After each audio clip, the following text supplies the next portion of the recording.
yurda.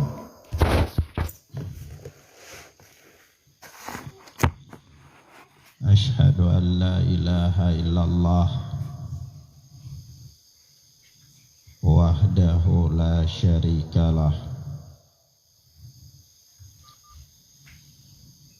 wa asyhadu anna Muhammadan abduhu wa rasuluh sallallahu alaihi wa ala alihi wa ashabihi wa man tabi'ahum bi ihsanin ila yaumiddin. Amma ba'd. Ikhwan wa akhwat, a'azzani Allahu wa iyyakum. Kita masih berada pada pembahasan tentang adab yang berkaitan dengan menuntut ilmu. Dan kita telah membicarakan beberapa hal yang terkait dengan adab-adab sebelum menuntut ilmu. Maka di antara adab yang berikutnya sebelum menuntut ilmu adalah mengikhlaskan niat karena Allah semata. Mengikhlaskan niat karena Allah semata.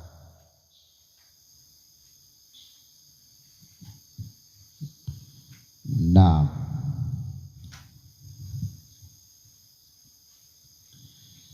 ya karena memang menuntut ilmu itu adalah ibadah, maka harus ada padanya syarat-syarat diterimanya ibadah. Dan di antara syarat diterimanya ibadah itu adalah ikhlas karena Allah semata. Maka ini juga termasuk adab bagi seorang penuntut ilmu sebelum dia menuntut ilmu, dia harus mengikhlaskan niatnya karena Allah semata dalam proses atau usaha untuk mendapatkan ilmu itu. Naam.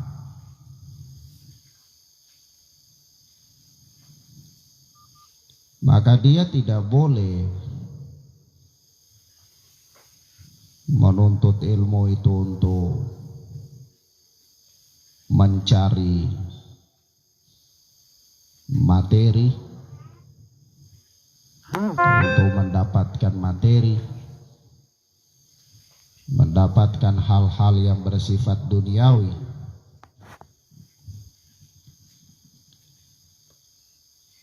Nah, karena barang siapa yang menuntut ilmu namun dia bermaksud dengan usahanya dalam menuntut ilmu itu supaya bisa mendapatkan hal-hal yang bersifat duniawi, maka ini merupakan satu sebab yang dengannya dia bisa masuk neraka, karena dia tidak ikhlas untuk Allah dalam menuntut ilmu itu.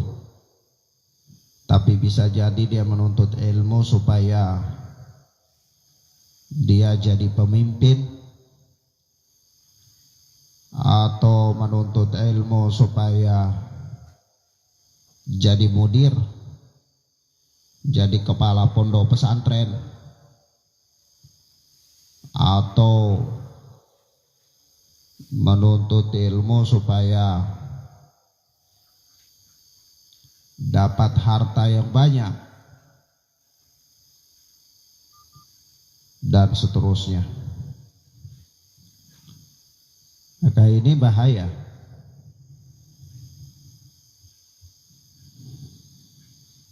Maka dari itu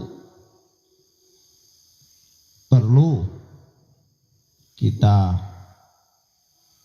pahami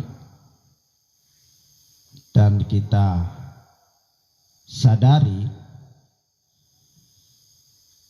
bahwa menuntut ilmu agama itu adalah merupakan amal yang sangat membutuhkan niat yang ikhlas. Amal yang sangat membutuhkan niat yang ikhlas. Supaya apa ya? Supaya dia dapat pahala di sisi Allah, dan juga supaya Allah subhanahu wa ta'ala memberinya taufik dan keberkahan dalam menuntut ilmu agama itu. Karena ada orang dia belajar agama sampai titelnya doktor, tapi apa? Tidak berkah ilmunya, akhirnya sesat. Ada orang juga yang belajar agama itu motivasi dan ambisinya itu supaya punya gelar, punya titel, supaya lebih bisa kerja di Kementerian Agama atau bisa kerja di sana dan di sini. Nah, jadi titel yang dia kejar. Ya padahal kan kita ketahui ya, titel alias ijazah itu bukan tanda kalau Anda itu orang pintar, bukan. Ijazah atau titel itu tanda kalau Anda itu pernah sekolah. Kalau titelnya sarjana kimia, oh dia pernah sekolah di bidang kimia. Kalau titelnya sarjana fisika, oh dia pernah sekolah di ilmu yang dia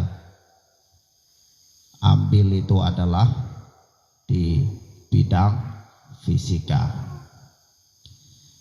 Kalau titelnya itu adalah dokter kecantikan, oh dia pernah sekolah di bidang tata rias atau apa yang semisal dengan itu. Tanda bahwa dia pernah sekolah gitu. Tapi bukan tanda kalau dia itu cerdas, pintar, bukan. Ya. Ada orang yang tidak sekolah tapi dia cerdas. Ada orang yang sekolah tapi ya Allah babalnya minta ampun. Ya. Sudah lulus punya ijazah tapi belum tahu baca. Ya, kelas 3 mau lihat huruf A itu bingung. Ini apa? Tangka-tangka untuk kasih jalan, latihan anak kecil jalan atau apa? Ya, bingung, tidak tahu. Ada orang yang demikian. Maka sekali lagi,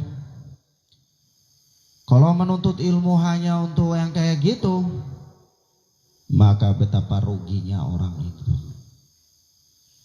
Karena ilmu yang kedudukannya begitu tinggi, ilmu yang merupakan ibadah yang paling mulia, ilmu adalah merupakan sesuatu yang Allah karuniakan kepada seseorang, lalu dia salah niat, akhirnya dia tidak mendapatkan sekian banyak keutamaan yang ada pada ilmu itu. Maka rugi, sangat merugi. Dan juga belajar agama itu niatnya tidak boleh untuk supaya dipanggil ustadz, tidak boleh supaya dipanggil kiai. Panggilan-panggilan itu aksesoris dunia saja, ya, tidak terlalu begitu penting. Jangan fokus ke situ, ya, nanti salah sasaran dalam belajar. Dan juga belajar agama itu bukan supaya mau jadi ahli debat sana, debat sini, ya, sampai ya kalau tidak ada lawan debat, pokoknya di mana ada orang kumpul-kumpul debat, datang untuk mau debat, mau tunjuk kebolehannya. Ini tidak benar, salah, ya, tidak boleh seperti itu. Dan juga belajar ilmu agama itu bukan untuk mau sombong di hadapan para ulama, ya, supaya memposisikan dirinya juga, para ulama itu kan manusia, saya juga manusia, begitu, sama dengan mereka. Ini bahaya, ya. Ala kulli hal membutuhkan niat yang ikhlas. Yang berikut, memusatkan hati untuk menuntut ilmu dan membatasi kesibukan yang lainnya. Memang kalau orang menuntut ilmu sambil sibuk urus yang lain itu repot, ya. Jadi orang yang menuntut ilmu itu dia harus fokus untuk menuntut ilmu, pusat. Dia memusatkan hati untuk menuntut ilmu, lalu membatasi kesibukannya dari perkara-perkara yang lain. Sehingga kalau kita lihat para ulama dulu dalam menuntut ilmu itu, subhanallah, mereka sampai hidup rela, hidup bersahaja, dan mengorbankan dunia mereka untuk mendapatkan ilmu agama. Imam Malik itu sampai jual atap rumahnya untuk belajar agama. Tapi kalau kita ini belajar agama untuk beli rumah, ini bahaya, ya. Nah, kemudian apa? Sampai-sampai kalau ada sebagian para ulama itu, ya, seperti Anas bin Malik radhiyallahu taala anhu, ya, sahabat, ya. Beliau itu berkata, seseorang tidak akan sampai kepada derajat ilmu yang diinginkan hingga dia mencicipi kefakiran dan mementingkan ilmu di atas semua urusan yang lainnya. Kalau orang memang kalau penuntut ilmu sejati itu tidak ada yang bisa sibukkan dia dari urusan menuntut ilmu. Apapun, ya, urusan menuntut ilmu itu tetap nomor wahid. Mau pergi di kondangan, itu urusan belakangan. Mau pergi di acara apapun, itu urusan belakangan. Nanti kalau sudah selesai jadwal menuntut ilmu. Jadi urusan-urusan apapun tidak bisa menghalangi dia dari menuntut ilmu, karena menuntut ilmu itu adalah prioritas bagi dia.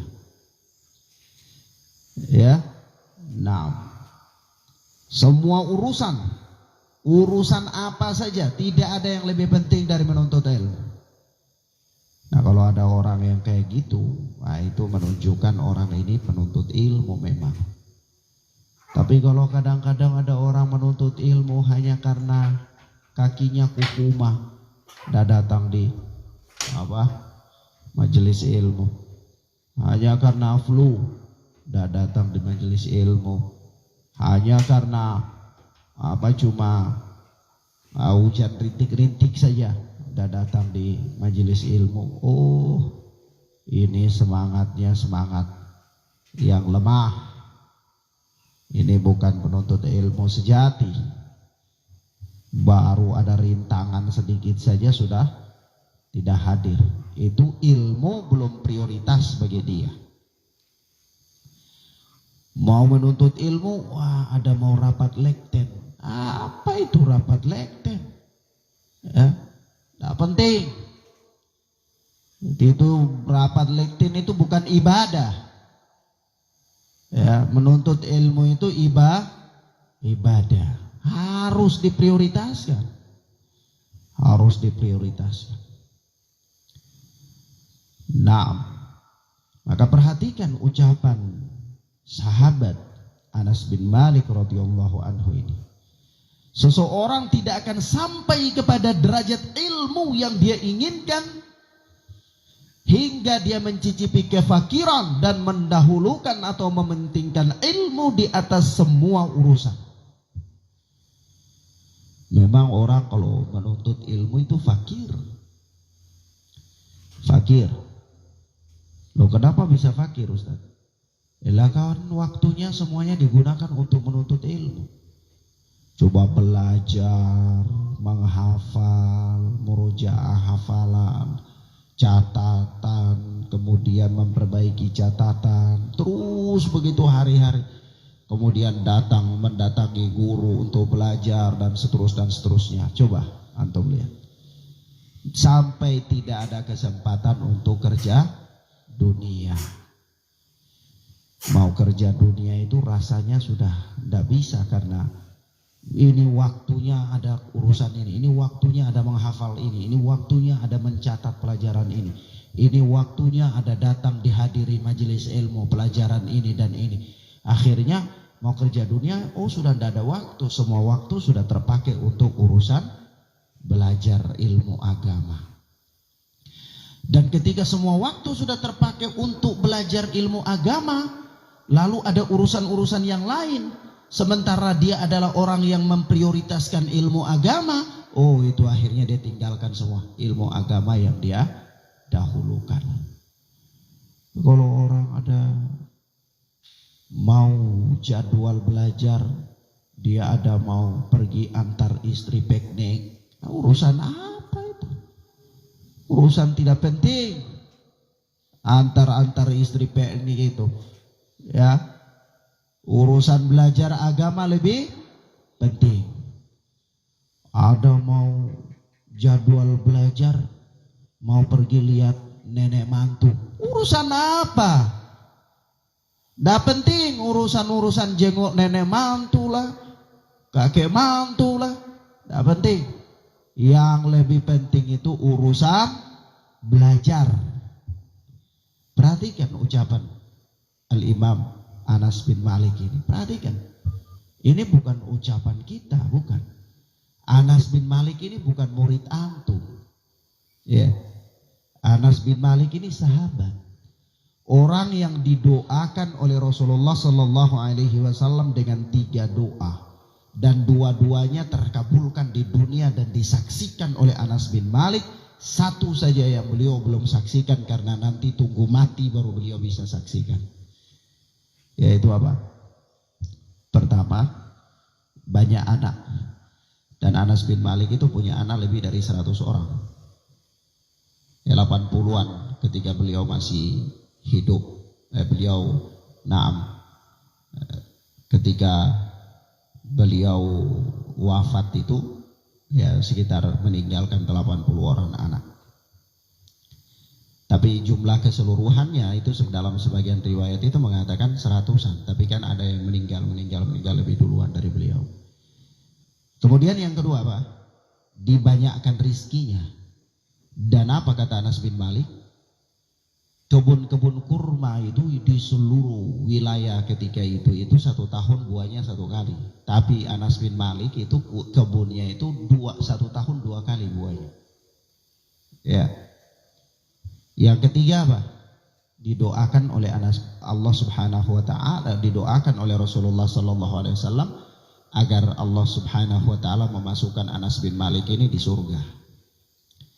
Lalu Anas bin Malik mengatakan 2 sudah ada saksikan doa Rasulullah, 1 belum.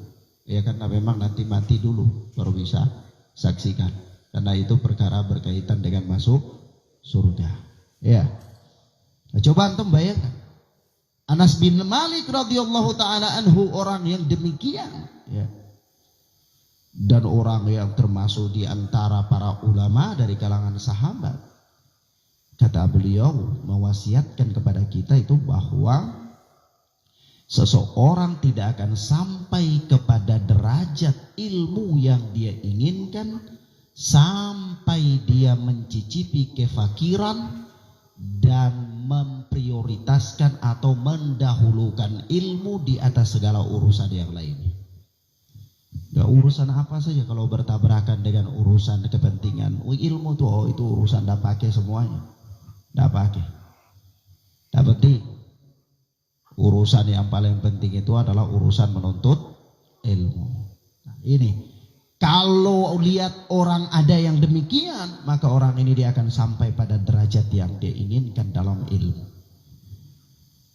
Dan memang belajar ilmu agama itu fakir. Karena tidak ada waktu untuk kerja urusan-urusan dunia. Maka kalau seorang penuntut ilmu disibukkan dengan urusan dunia, ya alamat binasa. Alamat itu dia tidak akan jadi penuntut ilmu. Apalagi belajar ilmu hadis, belajar ilmu Quran, lalu sibuk dengan urusan dunia, subhanallah. Kadang mau ke sini, kadang mau ke situ, kadang mau ini, mau itu, ambil ini, beli itu, repot, macam-macam. Oh, itu tidak bisa jadi penuntut ilmu. Gugur sudah, menyerah, angkat bendera putih sejak awal.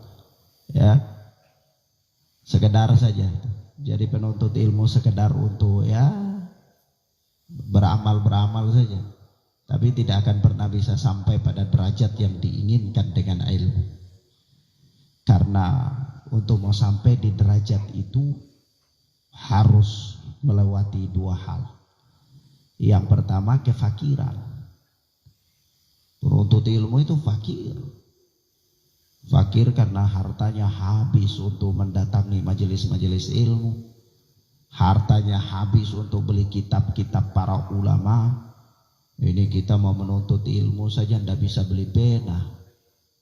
Mau menuntut ilmu ndak bisa beli buku. Kasihan. Mau menuntut ilmu bagaimana? Ya. Nah kalau di sekolah saja kita butuh buku dan pena. Nah kalau menuntut ilmu ndak bisa ada uang beli buku, menuntut ilmu ndak bisa ada uang beli pena, kasihan. Tapi kalau beli rokok ya bisa 2 bungkus, 1 bungkus, ya kan, kasihan. Ini bahaya. Ya.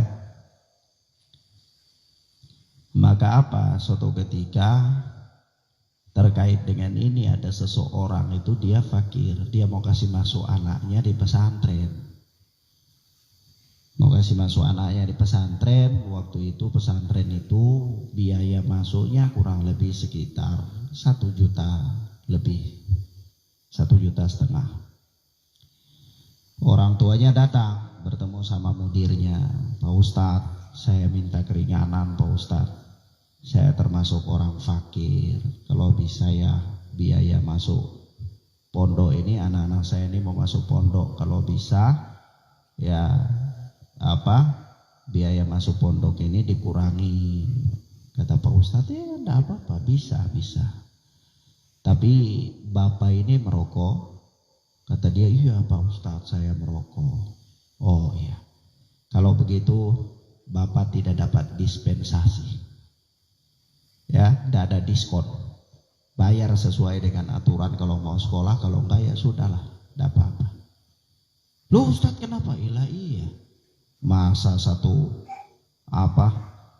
tahun bayar 1,5 juta saja nggak bisa, sementara 1 hari ngerokok 1 bungkus bisa.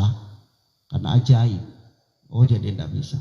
Bapak lebih bermurah hati bersedekah untuk rokok daripada untuk pendidikan anak. Sudah, mudirnya suruh pulang. Ya. Nah ini menunjukkan himmah orang terhadap ilmu agama itu kurang. Kadang-kadang kita mau belajar ilmu agama, sudah tidak usah susah-susah mau belajar ngaji. Kita ini pegawai punya gaji. Atau kita petani, tapi ya alhamdulillah ekonomi kita bagus. Tapi begitu mau belajar minta-minta. Pak Ustadz kalau ada Quran 1 nanti kasih kita. Emang antum kira Al-Quran itu Pak Ustadznya sulap, bim salabim kemudian ada gitu? Pak Ustadz beli, antum juga beli kan, antum punya uang gitu kan. Ngapain? Untuk ilmu sendiri saja harus susah-susah, pelit, kikir. Padahal untuk meningkatkan kualitas antum. Lah kalau antum punya kualitas itu bagus kan, yang menikmati hasilnya juga antum, ya. Nah ini kadang-kadang orang demikian. Nah ini Masya Allah ya. Maka dari itu fakir ya kawan. Orang menuntut ilmu sampai pada derajat yang tinggi itu fakir. Dan kalau kita melihat perjalanan para ulama dalam mempelajari ilmu agama, itu rata-rata mereka melalui masa-masa kefakiran. Antum tahu Al-Alama Muqbil bin Hadi rahmatullah alaih, ulama ahlul hadis zaman abad 20, mujaddid, pembaharu di negeri Yaman. Itu beliau dalam masa-masa menuntut ilmu di Madinah, itu beliau terkenal dengan orang yang suka pungut roti-roti bekas dari tempat sampah untuk makan. Al-Alama Muqbil bin Hadi rahmatullah alaih, sekedar untuk mengganjal perutnya supaya dia bisa tetap belajar saja. Karena kalau misalnya dia mau makan kambing kan dia harus kerja nanti untuk kumpul uang beli kambing. Nah kalau dia sudah kerja kumpul uang beli kambing, dia sudah capek, mau belajar agama bagaimana? Ya. Jadi sekedar saja perut itu diisi supaya kuat, tubuh ini bisa fokus belajar, itu aja. Jadi apapun yang bisa diisi ya diisi. Ya kalau kita di sini kan enak aja, gampang aja, kadang bisa naik kelapa, makan kelapa ya sudah cukup. Bisa beli embal ya, makan embal, makan sagu, kan sudah cukup. Tidak usah terlalu memfokuskan diri berlebih-lebihan terhadap perkara dunia ini, karena itu akan melalaikan antum dari menuntut ilmu. Kalau mau jadi seorang penuntut ilmu sejati. Tapi kalau hanya sekedar ala kadarnya saja ya tidak apa-apa, boleh. Aktivitas-aktivitas yang lainnya banyak. Ya. Dan apa yang terjadi kepada Al-Allamah Muqbil bin Hadi rahmatullah alaih, dengan kesungguhannya, dengan kefakirannya yang beliau lewati dalam masa-masa menuntut ilmu, sampai beliau sampai di derajat yang diinginkan dengan ilmu, seorang mujaddid, muhaddits, ahli hadis, ya. Nah, memang begitu. Dan juga antum lihat Al-Allamah Albani rahimahullah. Al-Allamah Albani rahimahullah ini bapaknya itu punya toko jam, servis jam arloji. Lah Al-Allamah Albani ini kalau sering gantian dengan ayahnya, siang dia jaga sampai malam, maghrib lah gitu, sampai maghrib. Kalau pagi sampai siang bapaknya gitu. Nah Al-Allamah Albani ini, atau kadang-kadang beliau jaga pagi, ya pulangnya siang. Siang itu beliau langsung ke perpustakaan karena tidak punya uang untuk beli buku. Jadi langsung ke perpustakaan, belajar sampai kadang perpustakaan itu sudah tutup. Si penjaga perpustakaan ini kadang-kadang tunggu beliau. Akhirnya karena sudah saking biasa, penjaga perpustakaan ini kalau sudah lihat beliau ada, itu dia langsung kasih kunci ini. Kuncinya saya titip, saya mau pulang. Ya, Al-Allamah Albani dalam maktabah terus begitu saja. Perpustakaan umum ya, perpustakaan. Katakanlah kalau kita sekarang ini perpustakaan daerah, ya, begitu. Terus berlangsung Al-Allamah Albani sampai akhirnya toko jam tangan yang dikelola oleh beliau itu tutup, ya, tidak berkembang. Ya, akhirnya karena beliau sudah lebih banyak untuk fokuskan mempelajari ilmu agama, tidak bisa lagi kerja jam tangan, tidak bisa servis jam, tidak bisa duduk di toko dan seterusnya, tutup toko itu. Beliau beralih memfokuskan dirinya untuk menuntut ilmu. Sampai suatu ketika beliau, Allah subhanahu wa ta'ala telah mengangkat derajat beliau menjadi seorang muhaddits pada abad 20. Lalu beliau dalam proses mengarang atau menulis kitab yang berjudul Silsilah As-Sahihah.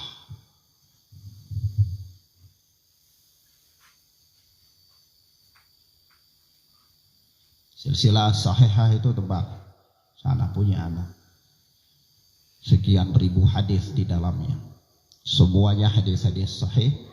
Dan beliau terangkan kenapa sampai hadis itu sahih, terangkan panjang lebar, ya. Nah, waktu itu di jilid yang keberapa begitu, jilid yang kedua, kalau jilid yang keberapa anak lupa. Beliau didampingi oleh Syekh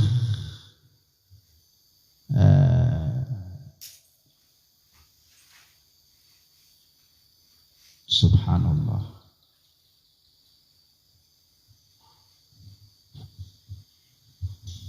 Mansur Hasan Salman hafidhana wa hafidhahullah.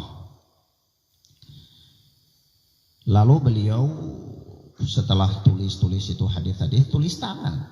Syekh Albani itu tulis tangan. Setelah tulis, biasanya supaya jangan keliru, beliau suruh murid kadang cross check nomor-nomornya, jangan sampai nomornya ada yang keliru tulis atau apa. Begitu beliau kasih lembaran-lembaran catatan beliau itu yang nanti mau dicetak kepada Syekh siapa namanya, Mansur Hasan, itu Syekh Mansur Hasan ini menangis. Syekh Albani sudah pergi, Syekh Albani balik loh. Kenapa? Ternyata apa yang membuat Syekh Mansur ini menangis? Karena Syekh Albani rahimahullah menulis hadis-hadis beliau itu di lembaran-lembaran pembungkus makanan yang sudah dibuang, ya, karena tidak ada uang untuk beli kertas. Tapi masih tetap berkarya, tidak menghalangi. Kalau kita sekarang ini, aduh, mau tulis hadis tidak ada buku, tidak usah, tidak jadi. Mau belajar tidak bisa, semangat kita itu rendah. Syekh Albani dalam keadaan fakir yang demikian itu tidak menghalangi beliau untuk tetap terus belajar dan tetap terus berkarya. Ya, Al-Alama Albani rahimahullah. Coba bayangkan, sampai menulis hadis itu di apa? Bungkusan nasi yang sudah dibuang, ya, itu diambil bagian belakangnya itu ditulis di situ. Ya, sebelum kitab-kitab itu dicetak.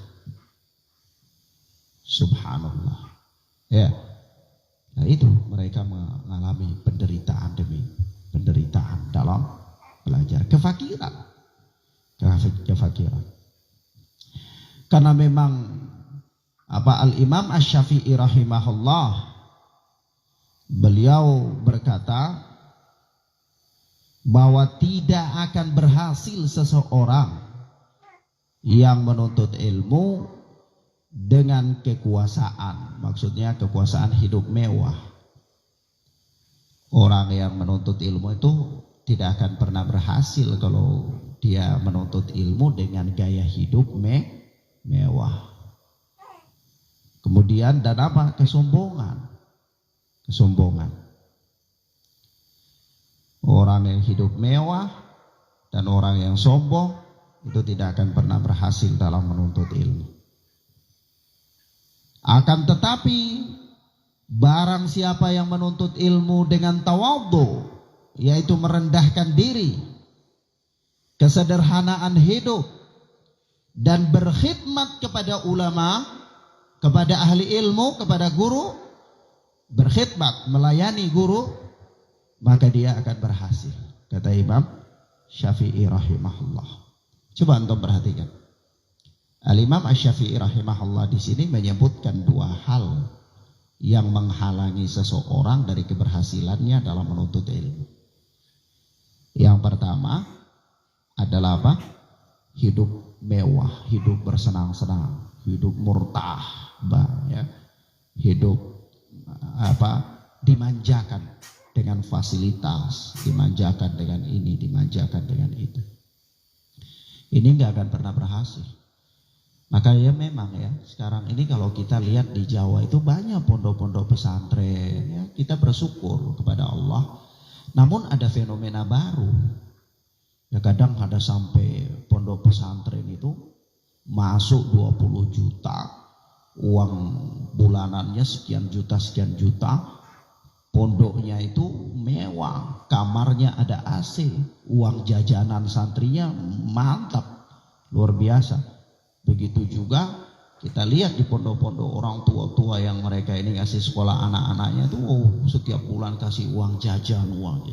Jadi anak-anak yang masuk pondok pesantren itu kalau kita bandingkan mereka dengan anak-anak yang sekolah di luar, itu kehidupan mereka lebih murtah, lebih senang karena fasilitas mereka itu dimanjakan oleh orang tua mereka.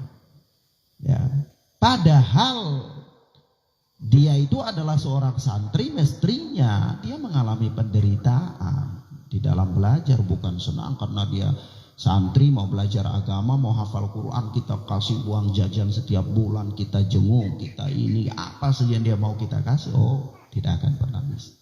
Dan fenomena inilah yang kemudian ya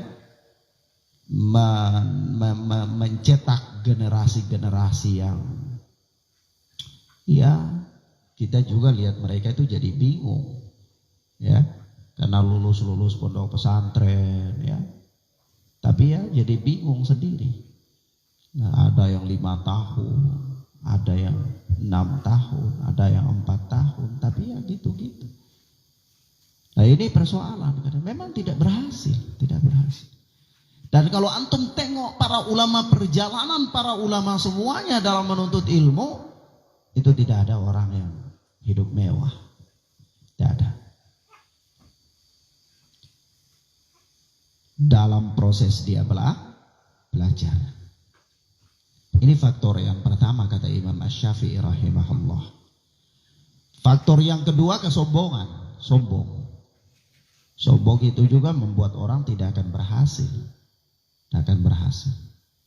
dalam menuntut ilmu. Lalu beliau menyebutkan 3 hal yang membuat seseorang itu akan berhasil dalam menuntut ilmu. Yaitu apa? Yang pertama, tawadhu, merendahkan diri. Seorang penuntut ilmu itu harus tawadhu. Harus apa? Tawadhu, merendahkan diri. Yang kedua, kesederhanaan hidup. Seorang penuntut ilmu hidup sederhana. Bukan seorang penuntut ilmu hidupnya itu ala konglomerat. Nah, seorang penuntut ilmu dimanjakan, ya bila perlu. Baru mau belajar dikasih fasilitas, ya enggak usah. Bila perlu disuruh jalan. Disuruh menderita dalam belajar. Kenapa? Karena itu latihan memang. Itu proses supaya dia itu jadi. Ya. Kalau mau belajar semuanya fasilitasi disiapkan apa dan ini itu. Oh, tidak bisa. Kesederhanaan hidup. Bukan, nanti kalau masuk pondok pesantren, Bapak belikan HP yang bagus. Wah, itu parah. Ya. Kemudian yang ketiga apa? Berkhidmat kepada ulama. Berkhidmat, melayani para ulama. Menjadi pelayan terhadap orang alim. Dalam artian ya, kalau ada kebutuhannya kita bantu, ya, dan seterusnya. Nah, ini kata Imam Syafi'i, 3 faktor ini kalau ada pada diri seorang penuntut ilmu, maka dia akan berhasil. Dia akan berhasil. Nah,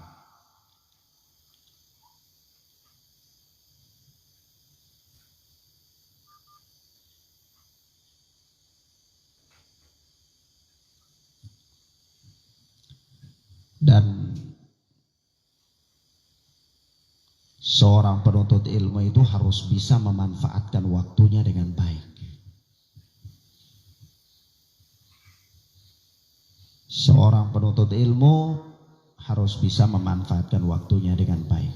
Ini masuk dalam bahasan memusatkan hati untuk menuntut ilmu dan membatasi dari kesibukan yang lain. Maka penuntut ilmu itu Masya Allah ya, luar biasa. Dan anak rasakan kalau kita itu sibuk dengan urusan yang lain, la haula wala quwata illa billah. Gawat, kacau balau. Nah, kalau orang-orang jahil yang ada di sekitar kita nggak ngerti, setiap hari yang disuguhkan adalah urusan dunia, wah, parah. Maka apa?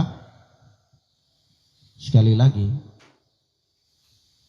keberhasilan seorang penuntut ilmu itu, adab yang berikutnya adalah memusatkan hati untuk menuntut ilmu dan membatasi diri dari kesibukan-kesibukan yang lain. Kesibukan apapun itu tidak boleh sampai dia mengalahkan daripada kesibukan menuntut ilmu. Maka kita berikan juga catatan bahwa seorang penuntut ilmu harus bisa memanfaatkan waktunya dengan baik. Ya, terutama kalau masih muda seperti antum ini. Antum ini sudah umur berapa sekarang? Antum sudah umur berapa? 23. Oh, anak di usia antum ini sudah menikah, sudah punya anak. 2 tahun lagi dari usia antum ini, itu anak punya istri sudah 2. Ya. Karena istri anak 2 itu di usia 25. Istri anak 3 itu di usia 27. Kalau tidak salah, mau masuk 30-an kali ya. Kurang lebih. Kalau di usia antum ini kasihan ya, miskin. Ya. Usia sudah 23, belum hafal 1 hadis, 1 saja, jangan 2, 1 belum. Ya, surat Al-Quran dari juz amma juga belum ada, ya paling qul huwallahu ahad. Ya. Istri belum ada, kasihan. Ya. Nah, anak menikah itu usianya 20.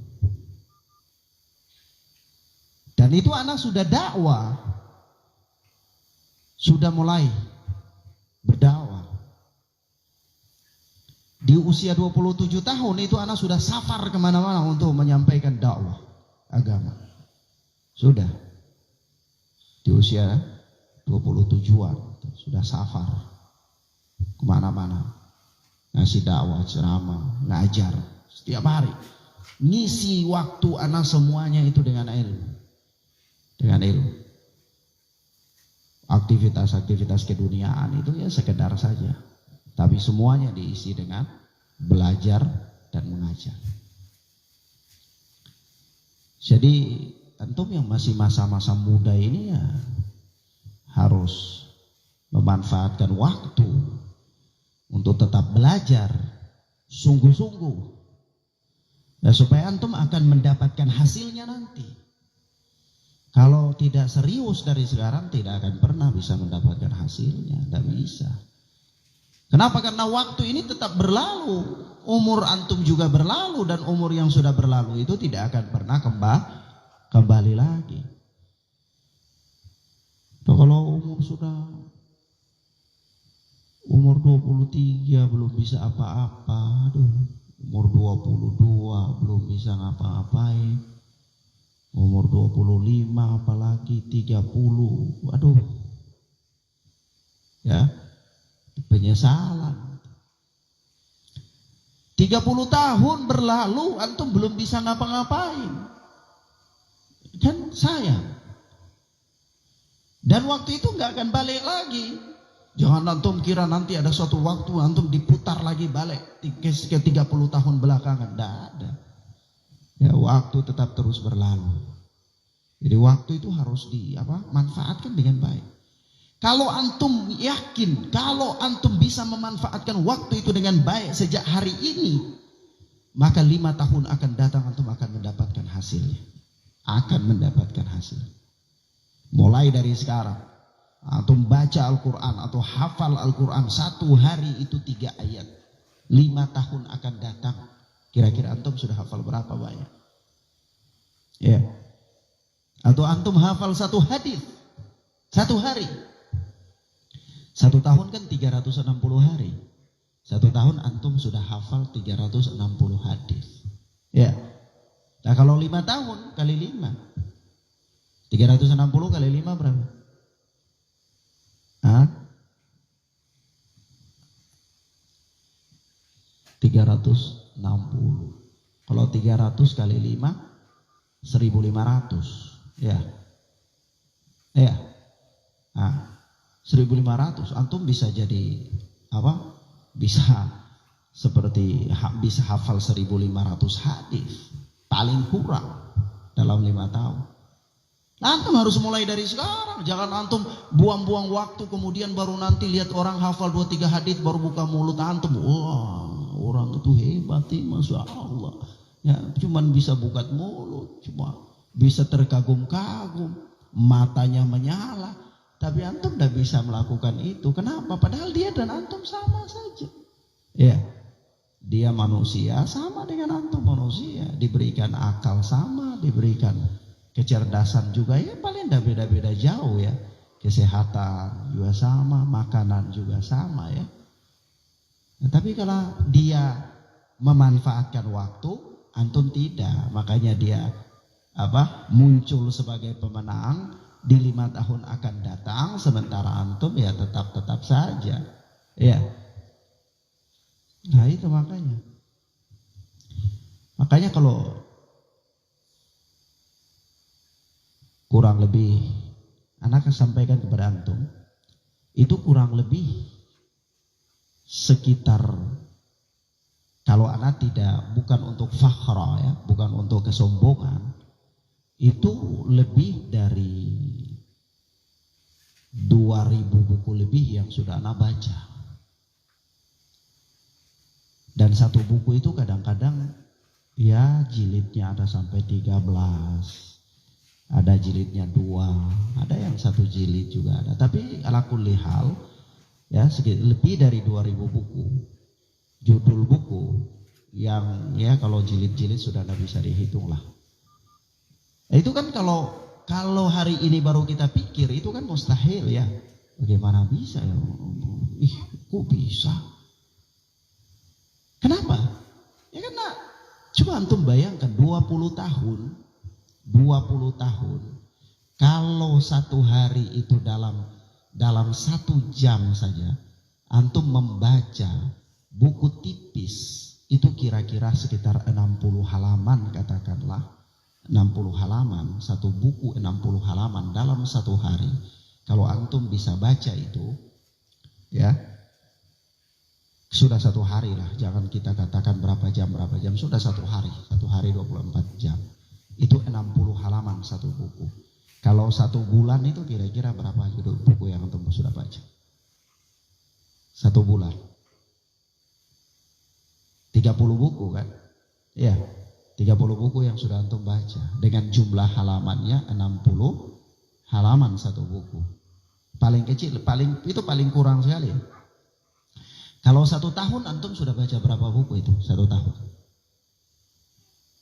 Kalau 1 bulan 60 ya berarti 1 tahun 360 buku. Ya. Kalau 10 tahun berapa? 3.600 buku. Ya. Jadi kalau anak katakan 2000 dalam waktu yang kurang lebih 20 tahun itu terlalu sedikit, nggak pakai itu. Ya. Sebab kalau normalnya saja 1 hari itu 1 buku dengan jumlah 60 halaman, itu berarti 10 tahun sudah 3.600 buku harusnya yang baca kan.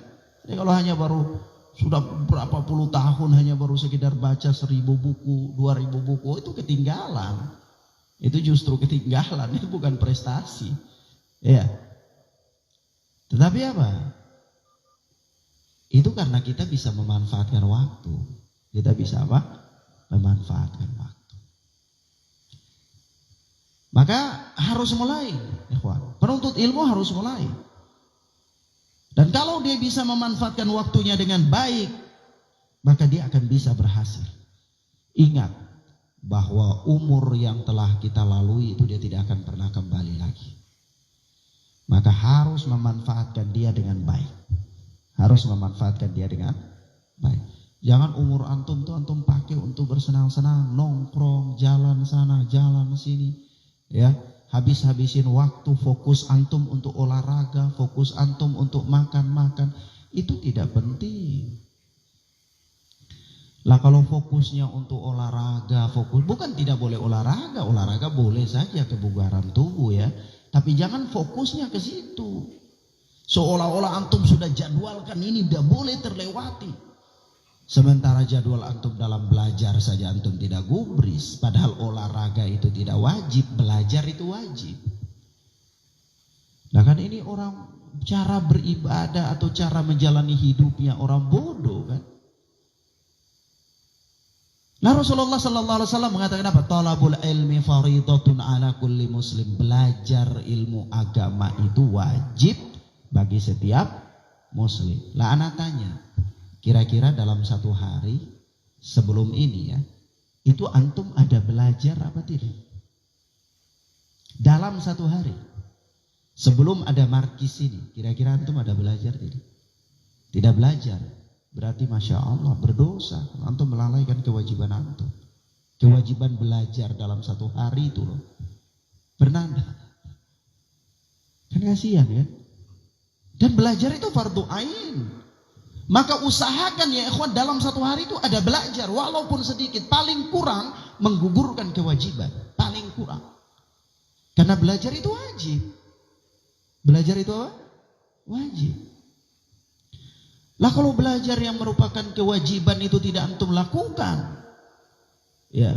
Sementara perkara yang dia bukan kewajiban antum fokus di situ, wah, gimana ya? Kadang-kadang nggak masuk akal sih kalau orang normal itu nggak masuk akal. Begini ya, ikhwan. Kira-kira dengan antum akan datang menghadap Allah Subhanahu wa ta'ala. Kalau seseorang mau datang menghadap bupati itu kan dia harus bawa kira-kira apa ya, kisi-kisi yang harus dia, sebentar ini ketemu bupati ini nanti saya mau ngomong apa ya, saya mau bawa bahan apa, ada alasan apa ya, dan seterusnya. Antum harus bisa mempresentasikan apa yang antum mau bahas kepada bupati. Tapi sebelum persoalannya ini antum mau ketemu Allah, mau bertemu dengan Allah, kira-kira apa yang antum bawa? Kalau belajar tidak, otomatis orang yang tidak belajar itu jahil pasti, ya. Nah kalau orang jahil itu kira-kira dia beribadah kepada Allah dengan apa? Beribadah kepada Allah dengan apa? Ya, berdasarkan kira-kira, berdasarkan prasangka, atau berdasarkan ilmu hanya sekedar lihat-lihat orang. Sementara Allah Subhanahu wa ta'ala mengatakan la taqfu ma laysa laka bihi ilmun inna sam'a wal basara wal fuada kullu ulaika kana anhu mas'ula. Janganlah engkau mengikuti sesuatu yang engkau tidak punya dasar ilmiah tentangnya. Jangan engkau mengikuti sesuatu yang engkau tidak punya ilmu tentangnya. Karena sesungguhnya apa? Sam'a wal basara, pendengaran dan penglihatan, wal fuad dan hati, kullu ulaika kana anhu mas'ula. Semuanya akan ditanya oleh Allah. Semuanya apa? Akan ditanya oleh Allah.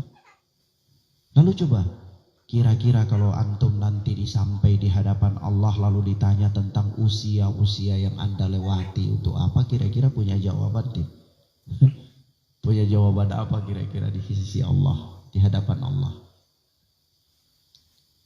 Nah Allah ciptakan antum kan bukan untuk makan. Allah ciptakan saya, ciptakan antum, ciptakan kita semua.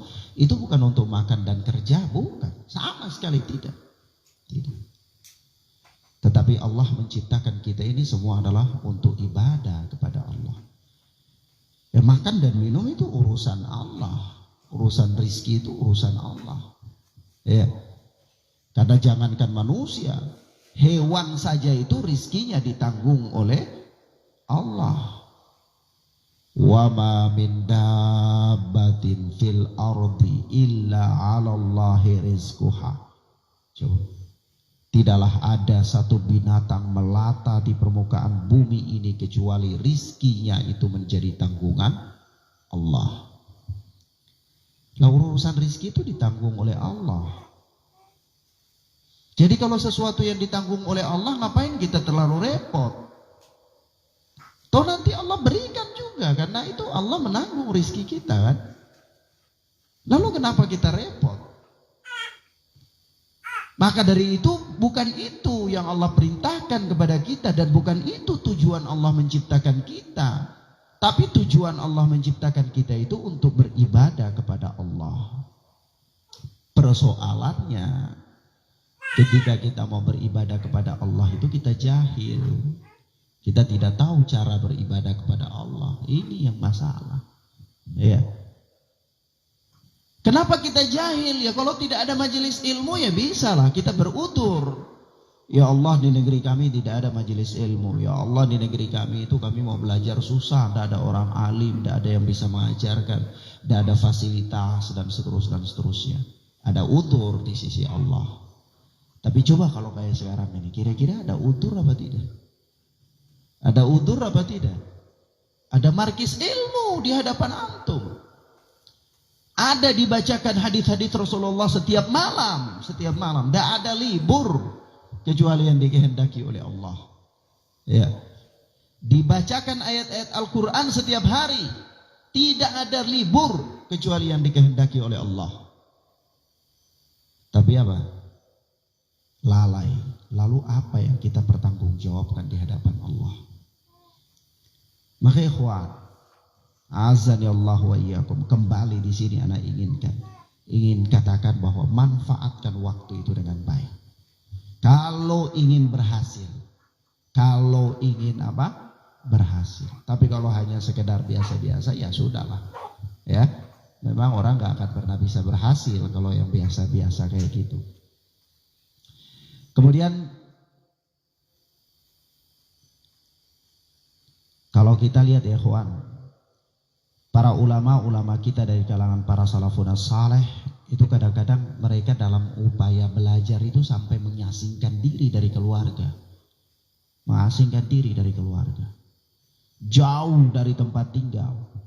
Ya, jauh dari tanah air. Ya, rihlah melakukan pengorbanan.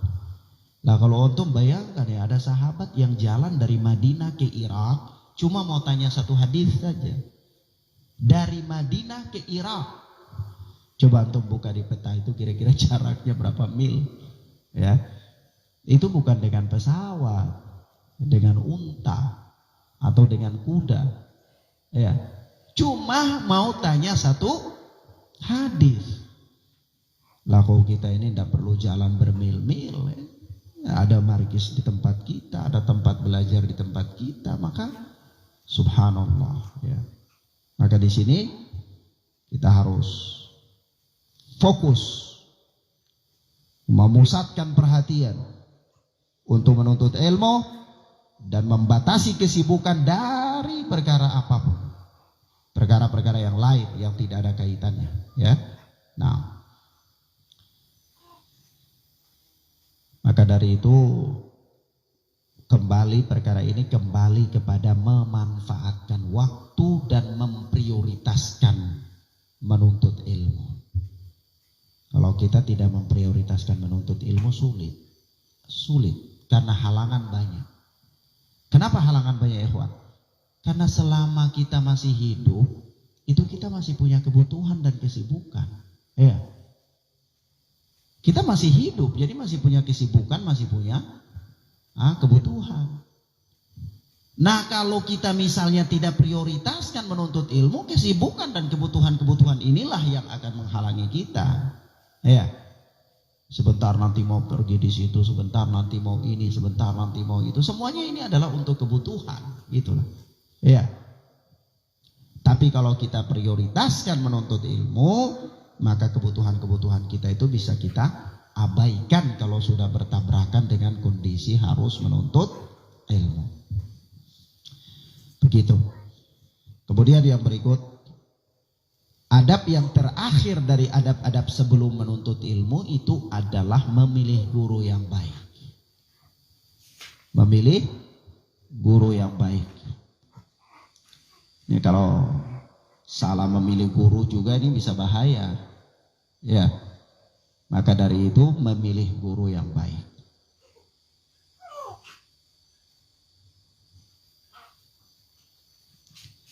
Maka dari itu seorang penuntut ilmu itu jangan asal menuntut ilmu. Jangan asal ada pengajian, asal ada mau kegiatan keagamaan, jangan. Tapi dia harus meneliti, dia harus melihat, dia harus memperhatikan, dan dia harus memilih guru yang baik. Kenapa? Karena memang ilmu itu guru itu adalah agama. Guru itu agama. Karena sanad itu kan agama, ya. Al-isnadu minad-din. Sanad itu bagian dari agama. Ya. Fanduru amman ta'khudu dinakum. Maka perhatikan dari siapa kalian ambil agama kalian. Artinya guru itu bagian dari agama, maka perhatikan siapa guru kalian. Jangan asal, jangan asal. Kalau asal saja bisa bahaya. Bisa bahaya. Nah, guru itu dari siapa? Ya, guru itu dari orang yang ahli di bidang agama.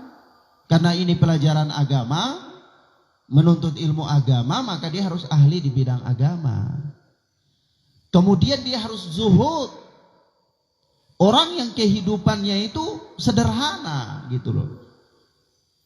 Jangan antum memilih guru tapi gurunya tuh glamor, hidupnya seperti konglomerat. Waduh, gawat kalau kayak gini. Sama pemimpin-pemimpin LDII, ya, Lemkari atau Islam Jamaah, ya, pemimpin-pemimpinnya pakai motor-motor Harley, anaknya, istrinya, pemimpinnya. Sementara jamaahnya setiap bulan memberikan 10% dari hasil usahanya kepada ketuanya. Gawat, tak boleh. Nah, guru itu harus apa? Pertama dia ahli agama, kemudian dia soleh ibadahnya, ya. Kemudian apa? Dia orang yang terhormat, ya, orang yang terhormat dalam artian orang yang menjaga wibawa dan muruahnya. Kemudian apa? Dia orang yang ahli ibadah, dia orang yang mengamalkan ilmunya, dia orang yang zuhud, ya. Nah, itu kriteria-kriteria yang harus ada pada seorang guru agama. Jangan guru agama tidak mengamalkan ilmu, gawat. Ada guru ngaji, wah ngaji muridnya banyak, ya. Jam sholat ada duduk di pinggir jalan. Oh, ini tidak bisa. Walaupun belajar ngaji tidak bisa dari orang kayak gini, ya. Nah, jadi ini harus perhatikan baik-baik. Memilih guru yang baik, memilih guru yang baik, jangan asal. Kemudian di dalam memilih guru yang baik ini ada catatan tersendiri, yaitu di samping memilih guru yang baik, guru yang ahli di bidang yang antum akan pelajari, gitu. Kadang-kadang guru itu sudah baik, soleh, agamanya, manhajnya, dia berilmu, dia mengamalkan ilmunya, tapi bidang yang antum mau pelajari itu dia tidak ahli. Nah, itu jangan. Ya, misalnya antum mau belajar akidah, tapi dia tidak ahli di bidang akidah. Oh, jangan. Belajar di ahli yang guru yang baik, yang ahli di bidang yang antum mau pelajari. Ya, syukur-syukur kalau guru antum itu dia bisa mengajarkan berbagai macam cabang ilmu. Wah, itu alhamdulillah, antum gak sibuk-sibuk nyari sana nyari sini guru. Duduk di satu guru saja antum bisa belajar berbagai macam cabang ilmu. Alhamdulillah itu namanya. Tapi kalau tidak kan antum repot lagi, ya. Belajar agama di satu orang ini, nanti belajar fikih, nanti mau belajar akidah antum cari lagi guru siapa kira-kira yang baik, yang dia ahli di bidang akidah. Selesai itu antum mau belajar manhaj, cari lagi guru siapa yang baik, yang ahli di bidang manhaj misalnya, ya, dan seterusnya. Tapi kalau ada satu guru yang bisa mengajarkan berbagai disiplin ilmu dan dia memang di bidangnya itu ahli, ya, atau layak untuk mengajar, maka itu alhamdulillah, ya. Nah, baik. Sebab itu apa? Di antara para ulama-ulama dulu itu, mereka dalam memilih guru itu mereka punya kriteria-kriteria, ya. Tidak sembarangan. Jadi jangan asal ada ceramah agama. Karena kita ini kan namanya orang-orang yang penuntut ilmu, ya. Kalau kita penuntut ilmu kan berarti kita belum ahli, ya, kita masih belajar. Nah, kita tidak bisa membedakan mana yang benar dan mana yang tidak, kan begitu. Kita juga belum tahu mana yang apa, mana yang sahih, mana yang dhaif. Kita kan tidak tahu.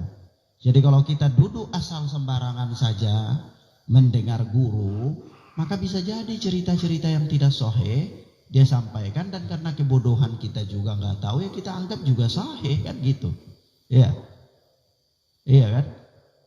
Nah, ini makanya dari itu harus pilih orang yang apa? Ahli. Guru yang baik dan guru yang ahli. Nah,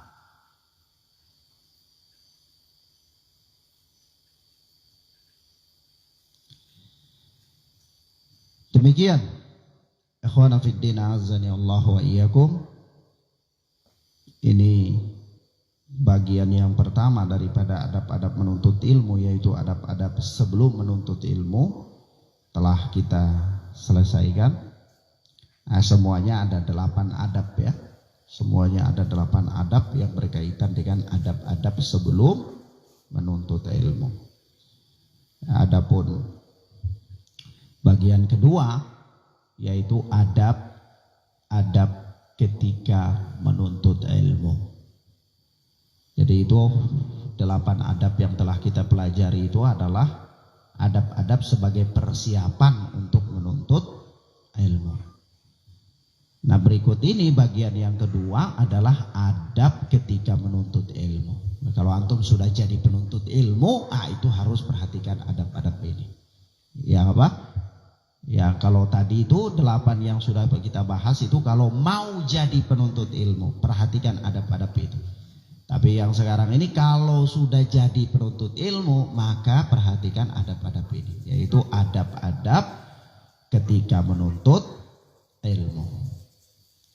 Nah, adab-adab ketika menuntut ilmu itu yang pertama menghormati guru dan beradab kepadanya.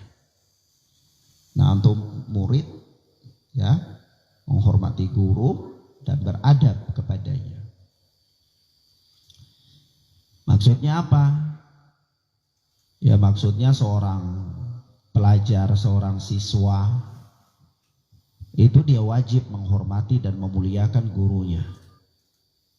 Dia wajib menghormati dan memuliakan gurunya.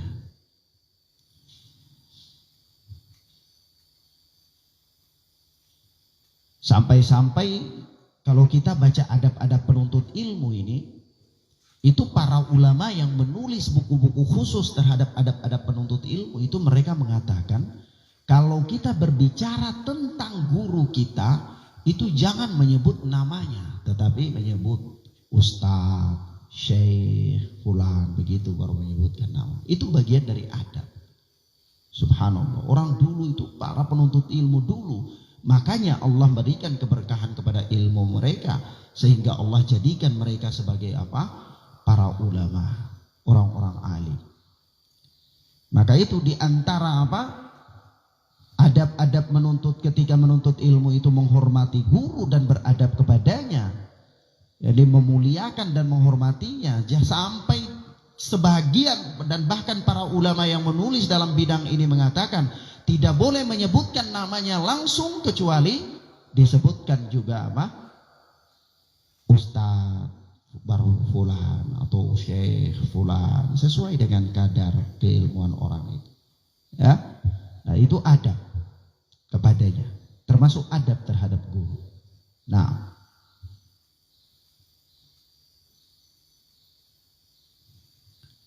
dan apa? Sudah selayaknya seorang siswa itu tawadhu, merendahkan diri di hadapan gurunya. Jangan di hadapan guru tapi dia juga berlaga seperti guru juga. Nah, ini repot. Ya. Sampai-sampai kadang-kadang ada tamu datang bingung mana guru, mana murid. Ya, karena muridnya kayak gurunya juga. Nah, seorang murid itu tawadhu di hadapan guru. Sampai-sampai dikatakan bahwa jangan berbicara di hadapan guru kalau dia minta, kalau dia tidak minta. Kadang-kadang itu gurunya nggak tanya dia tapi dia langsung dulu. Atau ada orang yang tanya gurunya, kebetulan ada dia di samping, dia jawab. Ya, padahal yang tanya adalah gurunya. Nah, ini ada. Ya. Bahkan di antara ada penuntut ilmu, kalau ada orang yang berilmu di tengah-tengah mereka, lalu pertanyaan-pertanyaan dilontarkan kepada mereka, maka hendaklah mereka mengembalikan pertanyaan-pertanyaan itu kepada ahli ilmu, kepada orang yang lebih berilmu. Itu kadang-kadang kita sudah belajar lama. Jadi ada satu kisah, ya, di negeri Yaman. Itu waktu anak masih jadi penuntut ilmu di sana, ada satu orang juga waktu itu. Sekarang anak lupa namanya ya, Insya Allah ya. Tapi waktu anak di sana itu dia sudah sekitar 5 tahun orangnya di sana. Dia sudah 5 tahun duluan dari anak. Jadi suatu ketika dia pernah menulis satu buku. Lalu dia mintakan kepada Syekh Muhammad Hizam untuk membaca buku itu, kemudian memberikan mukaddimah. Ana lupa nama orang ini, Masya Allah. Ya. Lalu begitu Syekh sudah periksa, Syekh kasih mukadimah. Tapi begitu Syekh kasih mukadimah selesai, buku itu tidak langsung dicetak sebagaimana apa adanya yang diperiksakan oleh Syekh itu, yang diperiksa oleh Syekh. Tapi ternyata dia ada tambah lagi, tambahan-tambahan setelah itu. Di antaranya juga ada tanya jawab lewat internet yang kemudian ya mungkin dia punya website, lalu di pertanyaan-pertanyaan yang masuk ke dia jawab. Nah, dia terjemahkan dalam bentuk bahasa Arab terkait dengan bahasan buku yang dia bahas, lalu dia sertakan di bagian belakangnya, lalu dicetak tanpa disodorkan ulang kepada Syekh, ya langsung dicetak buku itu. Begitu buku itu sudah dicetak, kemudian sudah sempat beredar di pasaran negeri Yaman. Ada yang tahu, ketemu, lihat, baca, buka, oh, Insya Allah. Buka sampai di bagian belakangnya kaget loh. Ada tanya jawab yang disampaikan langsung oleh dia. Lihat yang kasih mukadimah ini Syekh Muhammad Hizam, hafidhana wa hafidhahullah. Loh, kok saya bisa kasih mukadimah terkait dengan buku kayak gini? Kayaknya meragukan. Akhirnya ada sebahagian ikhwan beli buku itu, ambil, datang ke hadapan Syekh.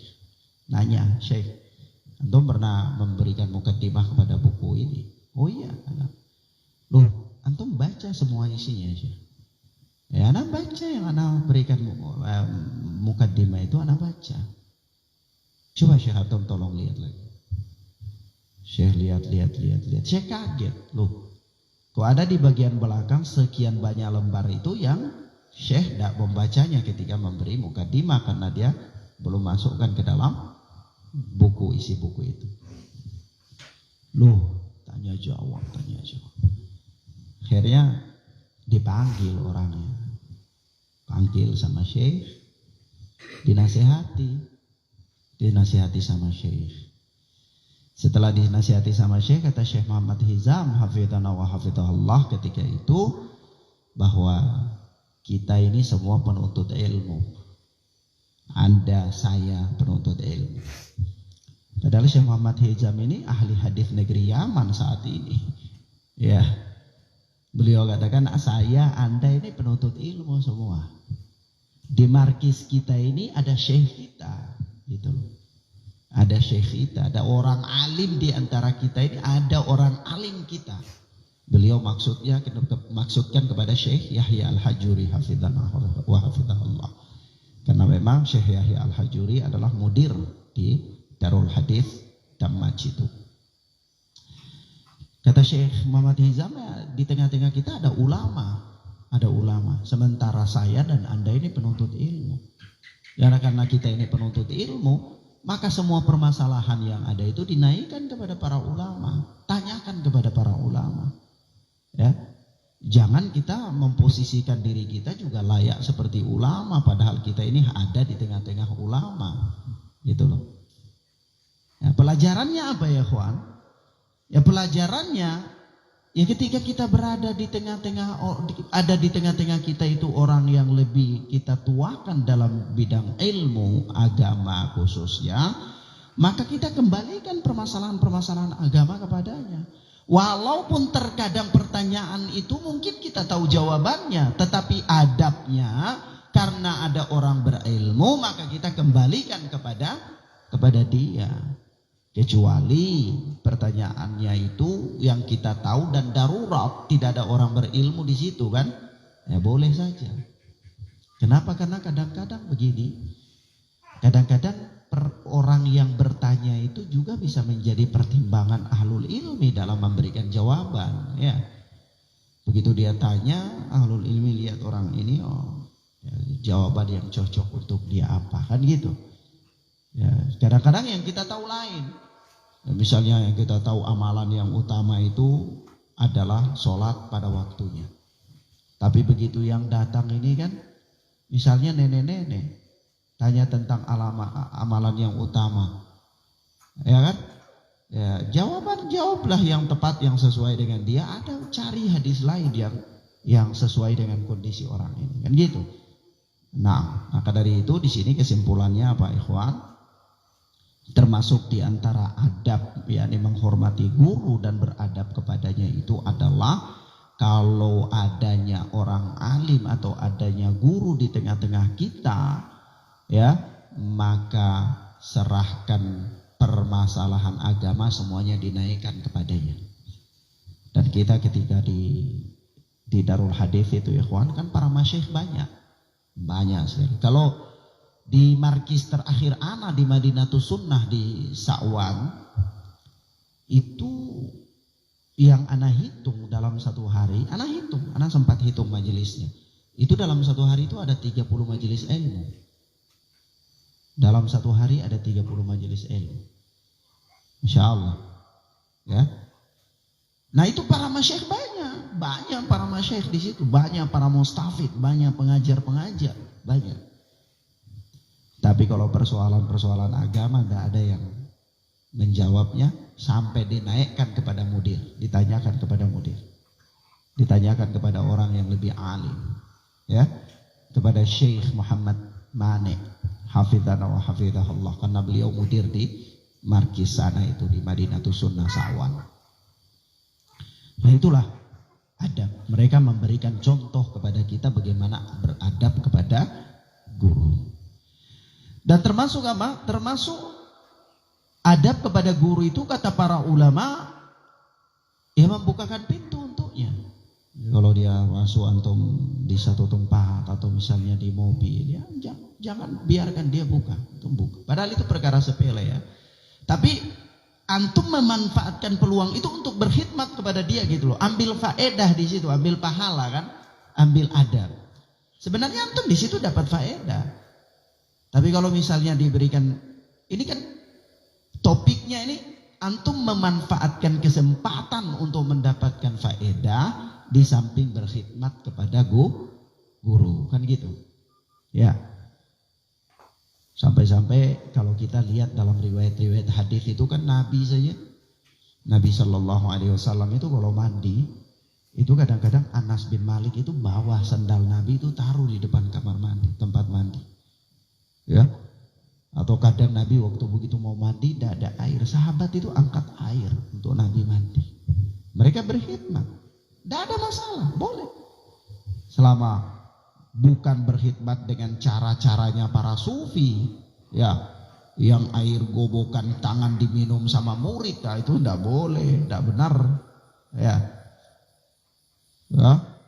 Atau bangun di tengah malam untuk mau lihat wajah gurunya saja, nah itu tidak benar. Tetapi berkhidmat yang wajar, sebagaimana seorang anak juga dituntut berkhidmat kepada orang tuanya, ya. Maka seorang murid berkhidmat kepada gurunya. Nah kalau lihat gurunya sedang melakukan sesuatu perkara yang perlu bantuan, jangan biarkan dia berkhidmat. Dan ini adalah sarana untuk Allah memberikan kita pemahaman. Dan sarana untuk Allah memberikan kepada kita keberkahan. Dan ikhwan, ana ingin dikatakan kepada antum, ana ketika masih menjadi murid seperti antum ini, itu paling sering mendampingi para asatidzah, mendampingi ustaz. Kemana saja anak dampingi, kadang pegang tasnya, pegang bukunya, pegang apa, pokoknya semua itu anak jadikan sebagai sarana untuk takarrub kepada Allah, sebagai bentuk usaha untuk mendekatkan diri kepada Allah dan menunaikan hak-hak guru, yaitu berkhidmat kepadanya, ya. Sampai kalau misalnya ustadznya itu perlu tinggalnya di luar, mau jadwal ngajarnya di ma'had, oh itu anak pulang pergi jemput, ya, tidak kenal waktu, jemput dengan motor, tidak ada pinjam punya teman, ya, saya yang giliran jemput, antar jemput ustadz. Artinya sambil kita jadikan itu sarana agar Allah berikan kepada kita keberkahan. Maka ini adab. Kalau orang tidak tahu adab itu, waduh, tidak akan pernah berhasil. Tidak akan pernah berhasil. Maka Al-Imam Asy-Syafi'i rahimahullah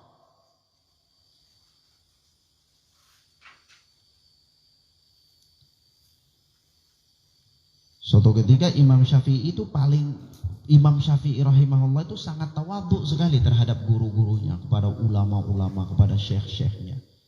Sampai-sampai itu beliau pernah ditegur, Imam Syafi'i itu ditegur karena sikap tawadhu beliau dan khidmatnya beliau kepada guru-gurunya itu. Nah, ketika Imam Syafi'i ditegur itu apa kata beliau? Ahinu lahum nafsi fahum yukrimunaha. Walan tukriman nafsal lati la tuhinuha. Aku merendahkan diriku kepada para ulama, maka mereka pun memuliakan aku. Seseorang tidak akan dimuliakan jika dia tidak merendahkan dirinya.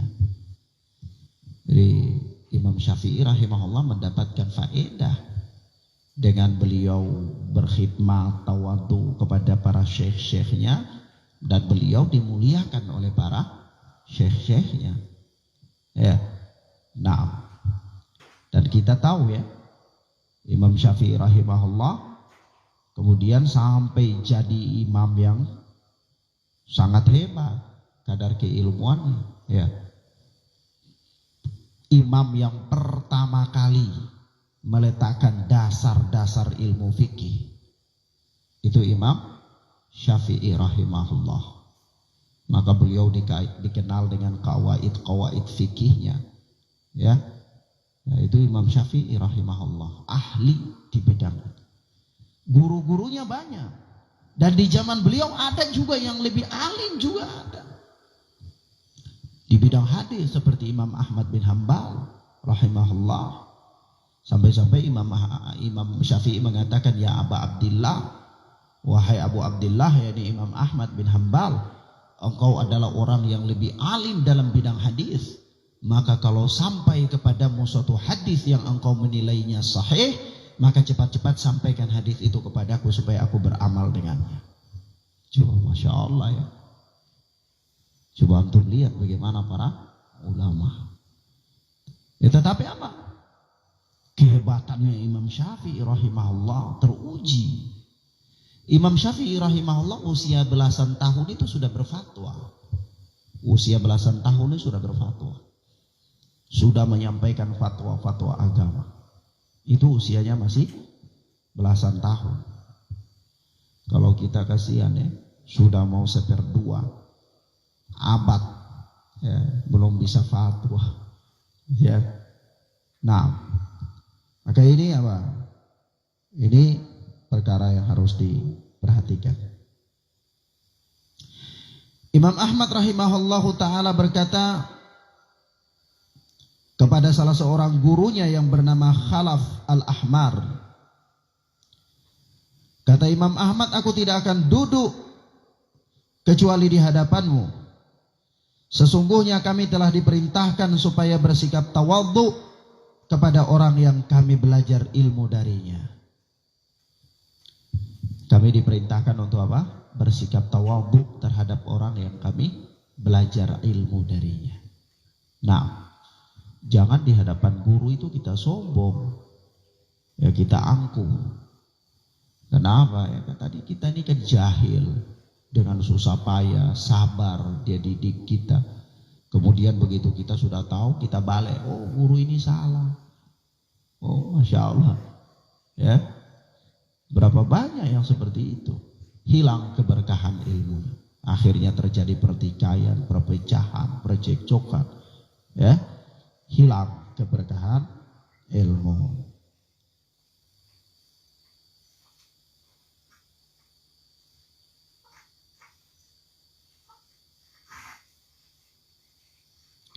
Jadi Ibnu Jama'ah rahimahullah berkata, seorang penuntut ilmu hendaklah mengikuti gurunya dalam urusan-urusannya.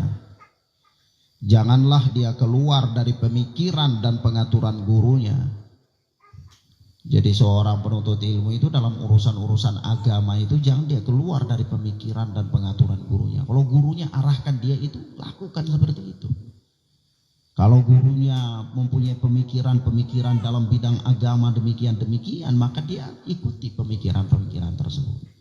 Ya, kecuali nanti kalau dia juga sudah jadi seorang yang alim, kemudian dia juga mengkaji dalil-dalil, maka boleh saja dia memilih pendapat yang lain, ya. Tapi selama dia masih jadi penuntut ilmu, ya, apalagi penuntut ilmu pemula, dia harus mengikuti gurunya dalam urusan-urusannya. Jangan dia keluar dari pemikiran gurunya dan pengaturan gurunya. Namun hendaklah dia menuruti gurunya seperti orang sakit terhadap dokter yang ahli. Coba antum lihat, kalau orang sakit, dokter ahli arahkan dia nurut enggak? Nurut. Coba dia ada sakit setengah mati, baru dokter katakan antum harus begini. Dokter salah, itu harusnya begini. Oh, itu bisa koit. Ya, bisa bahaya orangnya. Ya, dia ikut nurut. Ya, kalau orang sakit itu kan apa kata dokter dia nurut. Dia nggak perlu tanya lagi, ya dokter ini apa, nggak perlu sudah. Paling dia dokter saya minta obat, dokter kasih obat. Dia nggak perlu tanya ini obat apa, namanya apa, nggak perlu, cara kerjanya bagaimana, tidak perlu. Ini dokter obat, minumnya bagaimana? 2-3 kali sehari. Oh sudah selesai. Ya, 3 kali sehari. Dia tidak akan minum 4 kali sehari. Ya, jangan begitu antum ada obat banyak 3 kali sehari. 3 kali sehari ini maksud dokter apa ya? Kira-kira kalau 3 kali sehari ini supaya saya lama sembuh, supaya saya mau balik lagi di dokter berkali-kali saya bayar. Oh ini kayaknya strategi dokter. Saya minum semua saja supaya cepat sembuh. Oh itu bisa bahaya, ya, bisa bahaya. Maka ikut, mengerti atau tidak mengerti ikut. Nah, kalau orang sakit kan ikut kata dokter, ya. Penuntut ilmu pun begitu. Antum tidak berkewajiban untuk bertanya kepada setiap seluk-beluk apa yang diarahkan oleh guru, tidak. Kenapa? Karena antum dalam proses belajar, gitu. Apa yang diarahkan oleh guru, selama guru. Makanya dari itu pilih guru yang baik itu loh. Karena kalau salah pilih guru, di sini kan ada adab. Antum harus mengikuti dan nurut kepada guru itu ketika dia arahkan. Nah kalau guru yang salah, nah ini dia pasti arahkan untuk hal-hal yang salah di sini kan. Ada adab, ada etika, ada. Makanya dari itu ditanyakan, Ustadz, saya belajar tajwid, sekedar belajar tajwid saja dari ahli bid'ah, boleh tidak Ustaz? Belajar tajwid saja, tidak ada pengaruhnya, ya. Kan tajwid kan tidak ada pengaruh ya. Kalau secara kan tajwid tidak ada pengaruh dengan ibadah, sholat, apa kan tidak ada pengaruh. Apa jawabannya? Tidak boleh. Jawabannya tidak boleh, walaupun sekedar belajar tajwid. Loh kenapa Ustaz? Kan ini tidak ada kaitannya dengan penyimpangan ya. Dalam bidang akidah iya benar. Tapi di samping itu semua ada adab-adab yang harus engkau tunaikan kepada seorang guru. Ya. Lalu apakah ketika antum menunaikan adab-adab antum kepada seorang guru yang ahli bid'ah sama seperti antum menunaikan adab-adabnya kepada seorang guru yang ahlu sunnah, apakah itu tidak kebinasaan? Padahal Rasulullah Sallallahu Alaihi Wasallam mengatakan barang siapa yang menghormati ahli bid'ah maka sungguh dia telah membantu untuk meruntuhkan agama. Ya, jadi ini sebenarnya ini perkara luas ya. Tapi kan seorang alim dia tidak dalam posisi tertentu kan dia tidak berkewajiban untuk merincikan. Oh tidak boleh karena nanti A B C D, kan panjang kadang-kadang habis waktu.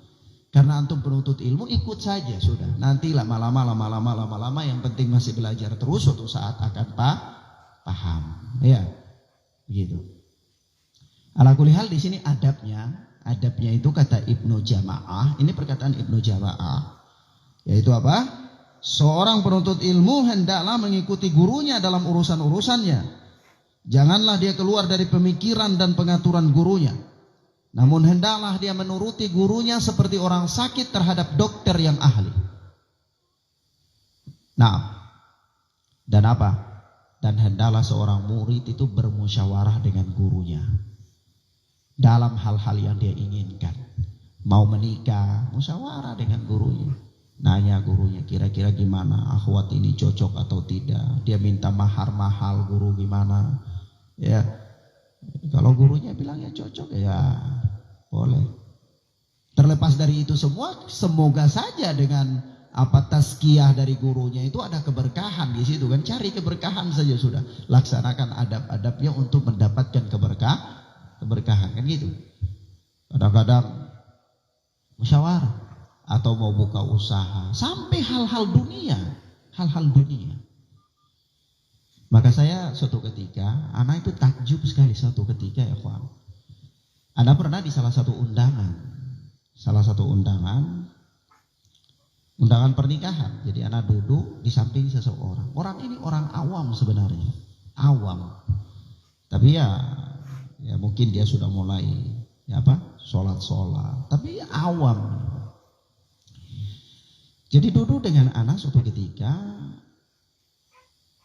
dia sakit. Dia kepalanya sakit atau orang di sebelahnya itu ada sakit gitu, mengeluh sakit. Lalu dia tanya ke anak, Ustaz, dia tanya ke anak tentang sakit itu. Lalu anak sampaikan ke dia, ini di depan ada dokter, nanya aja ke dokter. Dia bilang, oh iya Ustaz. Menjelang beberapa menit kemudian, kurang lebih ada sekitar 5 menit baru dia katakan, kalau saya Ustaz, saya sakit dan saya makan, itu saya tanya ke Ustaz, datanya ke dokter. Saya tanya ke Ustaz. Ya kalau orang yang lain mungkin dia tanya ke dokter. Saya bilang, lo kan ahlinya. Dia bilang tidak. Agama itu mengatur semua urusan. Agama itu mengatur semua urusan. Sampai urusan kesehatan juga agama atur kan Ustaz. Anda bilang, oh iya benar. Anda benar, saya yang keliru. Subhanallah. Nah ini orang awam. Saya takjub sekali dan itu teringat dalam perjalanan saya sampai hari ini itu saya sering ingat. Luar biasa. Nah, maka itu artinya apa? Ya artinya walaupun dia dengan kondisinya orang awam seperti itu, tapi dia mengembalikan semua permasalahan itu kepada orang alim, ya, kepada ahli agama. Subhanallah. Maka di situ apa? Di situ bagian dari adab ya, bermusyawarah dengan guru dalam hal-hal yang dia inginkan, kemudian mengikuti gurunya dan arahan-arahan gurunya, ya sebagaimana seorang yang sakit mengikuti arahan-arahan seorang dokter yang ahli. Kalau dokter yang ahli diarahkan itu dia ikuti, maka guru yang ahli arahkan juga harus ikuti. Kadang-kadang gurunya ngomong lain, dia bikin lain, suruh lain, dia bikin lain, suruh lain, dia bikin lain, kan repot. Ya, nah demikian. Akhwana fiddin azani Allah wa iyyakum.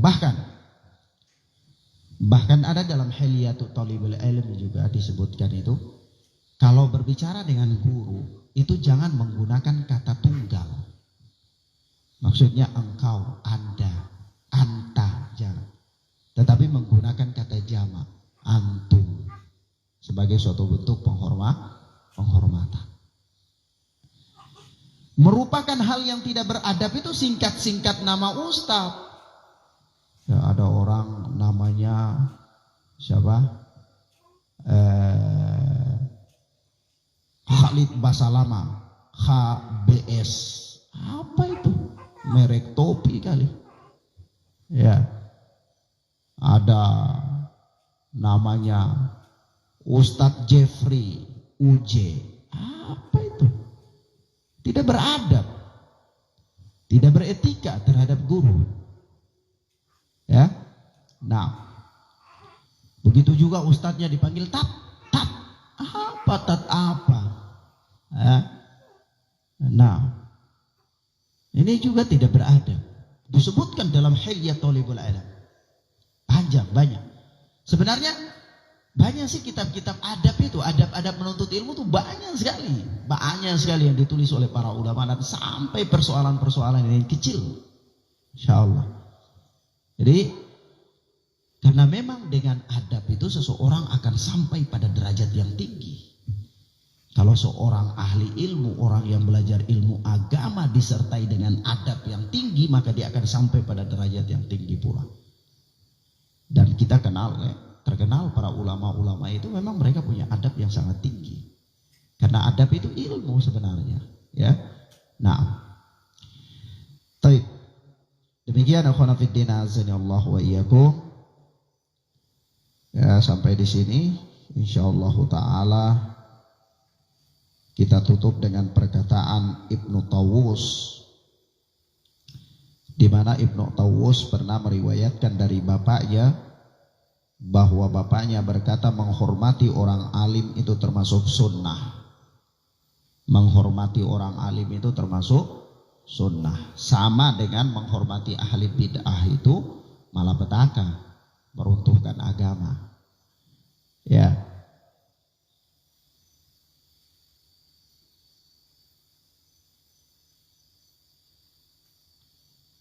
Wallahu a'lam lis-shawab. Demikian akhwana fiddin azanillahu wa iyyakum. Barakallahu fikum. Hadanallahu wa iyyakum. Allahumma yassir lana wa la tu'assir alaina. Allahumma barik lana fima a'tait. Subhanakallahumma bihamdika asyhadu an la ilaha illa anta astaghfiruka wa atubu ilaik. Wassalamualaikum warahmatullahi wabarakatuh. Adik.